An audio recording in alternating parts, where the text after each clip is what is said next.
चुनाव से पहले बंगाल एक बार फिर से जल उठा है।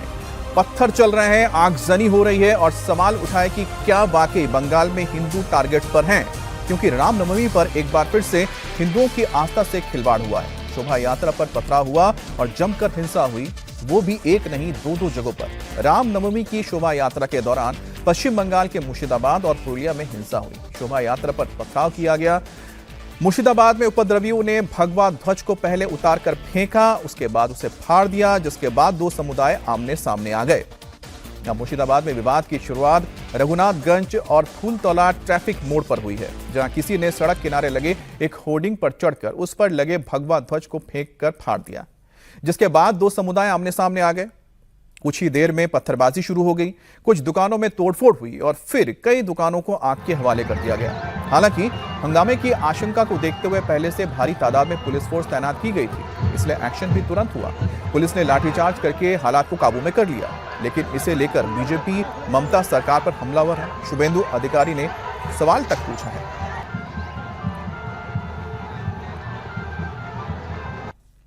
देखिए, आचार संहिता लग चुकी है, तो ये जो हिंसा हो रही है, चाहे रामनवमी को लेकर के हो, चाहे चुनाव प्रचार में हो, चुनाव कमीशन देख रही है, अब उनके देखरेख में है।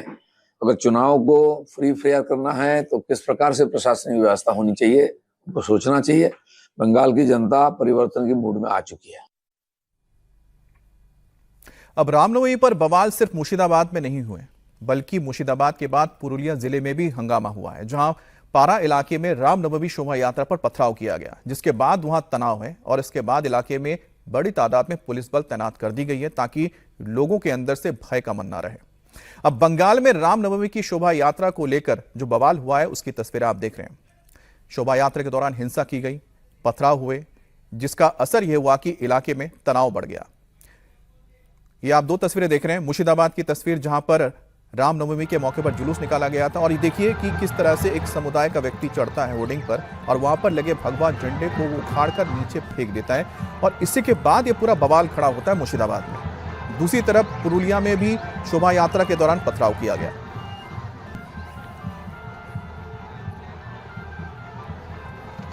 पुरुलिया जिले के अंदर जो पाड़ा बोल के जो एरिया है, पाड़ा में एक रामनवमी का जुलूस चल रहा था। उस जुलूस के ऊपर जिहादी लोगों ने पथराव किया है, हमला किया है, और प्रशासन चुपचाप देखता रहा। बाद में प्रशासन हिंदू समाज के लोगों के ऊपर ही अत्याचार शुरू किया, लाठीचार्ज किया, ऐसा मुझे सूचना मिला।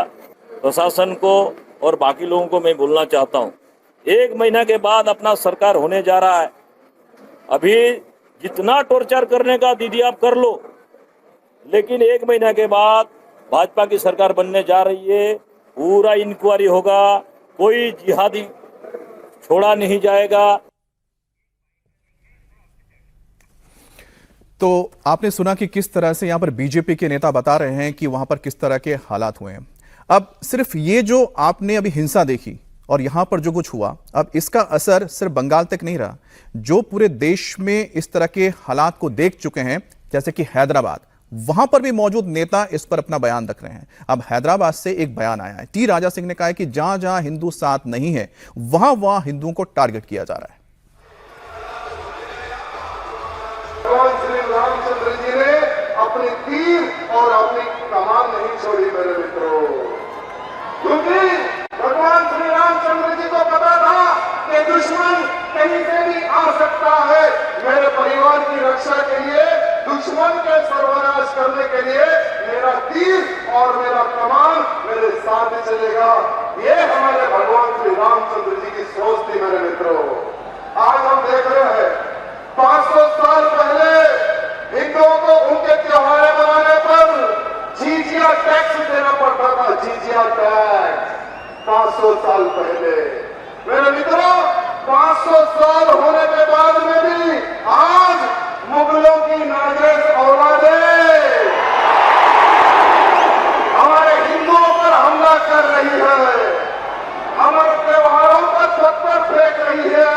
मेरे मित्रों, आज ही के दिन बंगाल में हिंदुओं पर पत्थर फेंके जा रहे हैं, आज ही के दिन महाराष्ट्र में हिंदुओं पर पत्थर फेंके जा रहे हैं, आज ही के दिन कर्नाटक में भगवान श्री रामचंद्र जी की शोभा यात्रा पर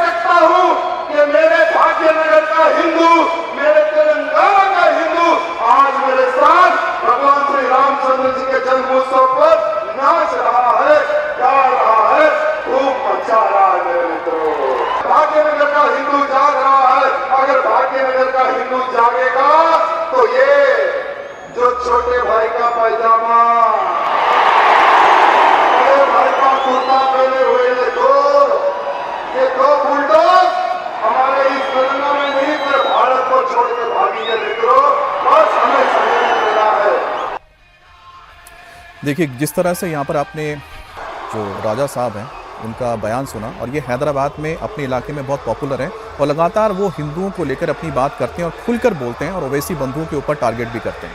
लेकिन बंगाल में हम अपनी चर्चा शुरू करें तो समझिए, जहाँ पर यह हिंसा हुई है मुर्शिदाबाद, अब मुर्शिदाबाद में आप सोचिए कि 66% यानी 66% वहाँ पर मुस्लिम हैं और हिंदुओं की आबादी कितनी है? 33%, लगभग डबल है। अब सोचिए कि जहाँ पर इस तरह के हालात हो, वहाँ पर आखिरकार जो मेजॉरिटी समुदाय है उसको माइनॉरिटी समुदाय से क्या दिक्कत आ गई? क्योंकि जिस तरह से आप देखते हैं कि देश के अंदर तो माइनॉरिटी किसको बोला जाता है? मुस्लिमों को बोला जाता है, क्योंकि उनकी आबादी हिंदुओं के हिसाब से देखा जाए तो कम है, लेकिन वो आराम से अपना हर कोई त्यौहार मनाते हैं। लेकिन जहाँ पर वो मेजॉरिटी में है वहाँ पर आखिरकार इस तरह की वारदात क्यों हो जाती है, इस तरह की घटनाएं क्यों हो जाती है? हमारे साथ दो खास मेहमान भी है, राजकुमार जी हमारे साथ हैं, सीनियर जर्नलिस्ट, इसके अलावा हमारे साथ अजीत द्विवेदी जी हैं, रोज़ाना आप इनसे मिलते ही हैं। और सबसे बड़ी बात सर यह है कि ना, इस पूरे में मैंने जो आंकड़ा इसलिए दिया, ये संयोग है या प्रयोग है? अगर प्रयोग है तो कौन कर रहा है? नहीं, देखिए, ये इस तरह की घटनाएं दो मौके आते हैं आमतौर पर हम लोगों ने देखा है, और बंगाल में, बिहार में, झारखंड में, ये तीन इलाकों में हमने देखा है कि या तो हाँ, ये तीनों एक ही इलाके हैं और एक समय तो एक ही राज्य था सब। तो रामनवमी के मौके पर जब जुलूस निकलता है, राम जी की शोभा यात्रा निकलती है, और जब मुहर्रम के जुलूस निकलते हैं, ताजिया का जुलूस होता है, तो इस तरह की घटनाएं होती हैं। और ये आमतौर पर कुछ इलाके तो ऐसे आइडेंटिफाइड हैं, बंगाल में मुर्शिदाबाद है, झारखंड में हजारीबाग का इलाका है, रामगढ़ का इलाका है, इन इलाकों में होता ही होता है, इस तरह की चीजें होती हैं। अब चुनाव के साल में, वही चुनाव के महीने में, अब चुनाव का महीना हम कह सकते हैं कि शुरू हो गया, अभी तो क्या चुनाव 1 महीने 23 अप्रैल को पहले चरण का चुनाव है, उसमें ये होना सिर्फ संयोग नहीं हो सकता है। एक उसको हर बार होता है, ये एक ठीक है कि इतिहास है, लेकिन ये संयोग नहीं है। इसका मकसद विशुद्ध रूप से पोलराइजेशन करना, एक उत्तेजित करना, लोगों को एक आक्रामक माहौल बनाना, ये होता है। लेकिन हम जो आपने कहा उसमें, उस मामले में सबसे अभी सेंसिबल बयान हमने दिलीप घोष साहब का सुना। पुराने नेता हैं, भारतीय जनता पार्टी के अध्यक्ष रहे हैं, और उन्हीं के कमान में भाजपा बंगाल में सबसे बड़ी जीत हासिल की है। 2019 और 21 दोनों वो अध्यक्ष थे। उन्होंने कहा, उन्होंने अच्छी बात कही कि ये चुनाव आयोग की निगरानी में हो रहा है अब, और हम लोगों को ये जानकारी है कि मार्च फर्स्ट वीक से अर्धसैनिक बलों, केंद्रीय बलों की तैनाती भी बंगाल में हो रही है, और उसके बाद अब आचार संहिता लगी हुई है। चुनाव आयोग ने दर्जनों बड़े अधिकारियों को बदला है बंगाल के। तो ये इस मामले में चुनाव आयोग की भी एक जिम्मेदारी बनती है कि आप इस तरह से, अगर आप वहां पूरे प्रदेश में जो मेजोरिटी है हिंदू की, अगर वहां वो माइनॉरिटी है, तो उसके इंटरेस्ट को कौन प्रोटेक्ट करेगा? उसके राष्ट्रीय, उसका जो त्यौहार है, धार्मिक त्यौहार है, उसको भी अगर ठीक ढंग से नहीं मनाने दिया जाएगा तो इसकी जिम्मेदारी किसकी होगी? राज्य प्रशासन की है, पुलिस की भी है, लेकिन चुनाव आयोग की भी है। आपका पॉइंट बिल्कुल ठीक। उन्होंने जो दिलीप घोष ने कहा, हम उस बात को आगे बढ़ा रहे हैं, और इसमें विशुद्ध रूप से राजनीति है, जो हमने पहले कह दिया, एक संयोग नहीं, एक प्रयोग है। मैं उसी पर चुनाव है, हाँ, उस प्रयोग है और पोलराइज करने की कोशिश है। आप देखिए, इस पूरे इलाके में हम लोग और थोड़ा डिटेल में बात कर सकते हैं इसमें, कि जो सिर्फ 2 विधानसभा में भारतीय जनता पार्टी जीती है, सिर्फ 2 ही में 20 में से। तो टोटल यहाँ पर 20 सीटें हैं, जैसे मुर्शिदाबाद में, उसमें बीजेपी के पास 2 सीटें हैं, और 20 यहाँ पर सीटें टीएमसी के पास, 18 सीटें तृणमूल कांग्रेस के पास है, और लोकसभा में अब 3 लोकसभा सीटें आती हैं इसमें। बहरामपुर आती है, जो पहले मुर्शिदाबाद है, और वो जंगीपुर है। तो ये इस तीनों में जो है, जो हालात हैं, वो पूरी तरह से, मतलब एक तरफा चुनाव है, ममता बनर्जी के पक्ष में, तृणमूल कांग्रेस के पक्ष में होता है, और बहुत ही कुछ होगा तभी बीजेपी के लिए स्थिति नहीं बदल सकती है इसमें।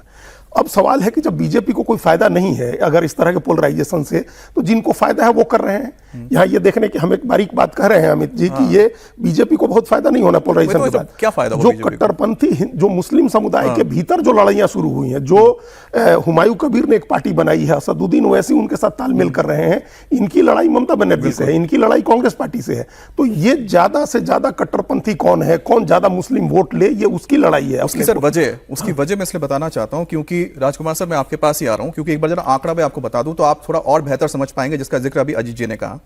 अब 2021 का इन्होंने आंकड़ा बता दिया कि विधानसभा चुनाव जो हुए थे उसमें 22 में से जो 20 सीटें टीएमसी के पास गई, 2 गई थी यहां पर बीजेपी के पास। लेकिन जब 2024 में लोकसभा के चुनाव हुए, उसको अगर आप थोड़ा सा विधानसभा के हिसाब से देखें तो आंकड़ा बदलता है। आंकड़ा कैसे बदलता है?